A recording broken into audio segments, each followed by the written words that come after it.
আমি এরকম এক ভাইকে দেখছি যে 4 রাকাত নামাজে 10-15 মিনিটের নিচে শেষ হয় না। আমি জিজ্ঞেস করলাম, ভাই এত লম্বা কি নামাজ পড়েন আপনি বলেন তো? উনি আমাকে বললেন, ভাই শয়তানের সাথে তো কুলায় উঠতে পারি না, সে আমাদের দেখে নামাজে যাতে মনোযোগ নষ্ট হয় এই জন্য দেখবেন যার কথা জীবনে মনে হয় নাই নামাজে দাঁড়ালে দেখবেন তার কথা মনে হয়ে গেছে।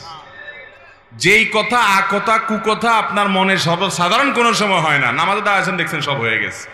কারণ ইবলিস তখন আপনার খেদমত শুরু করে দেয়, বলে যে হজরত আপনার এখন এই যে এই কথাটা মনে রাখা উচিত, ওই যে ওই জায়গায় ওইটা না ভুলে গেছেন, এই যে স্মরণ করে দিলাম।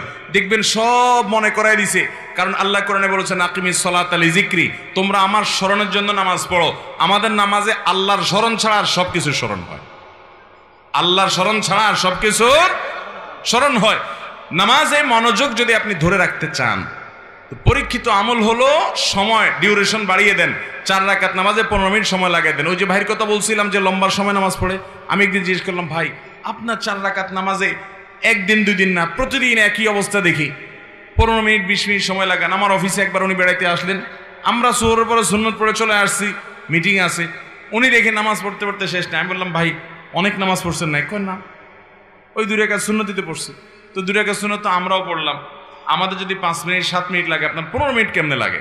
উনি বলল, ভাই দুনিয়াদার মানুষ, অনেক ব্যবসা বাণিজ্য আছে, শত শত লোক চালাইতে হয়, বিভিন্ন দিক মাথা চলে যায়, তো শয়তান তো নামাজে মনোযোগ নষ্ট করতে চায়, এই জন্য আমি শয়তানের সাথে কুস্তি করি নামাজের মধ্যে। আরে শয়তানের মধ্যে সাথে কুস্তি আবার কেমনে করে নামাজের মধ্যে? কুস্তি করলে নামাজ হবে নাকি?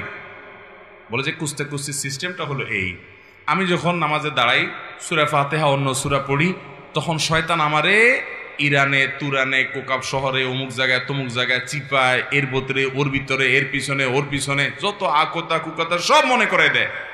তখন আমি কুলে উঠতে পারি না, আল্লাহর কথা স্মরণ আসে না। আমিও তেড়ামি করি, পরিপূর্ণ আল্লাহর দিকে মনোযোগ আসার আগ পর্যন্ত তেলাওয়াত চলতে থাকবে। সূরায়ে আপনার